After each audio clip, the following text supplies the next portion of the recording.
Masarap ba ang Yowel compared to Yaw-Yaw? Para sa mga hindi pa nakapanood, click nyo lang yung comment ni Kuya and then panoorin nyo yung video ng Yowel experience ko.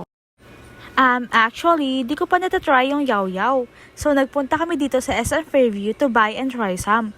Hello friends, I'm Angela but you can call me Kath.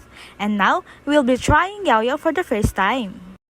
So ayun, after mag-park ng motor, dumiretso na kami dito sa Yaw-Yaw stall sa loob ng mall. Dami ring nakapila pero luckily, mabilis lang service nila, kaya nakapag-order din ako agad. Bumili ako ng 1 cup of regular. Ito yung frozen yogurt na may 3 fruits, 2 crunches at 1 sauce. Here's their menu, friends. You can pause or take a screenshot for your reference. On their counter, they have 3 sections.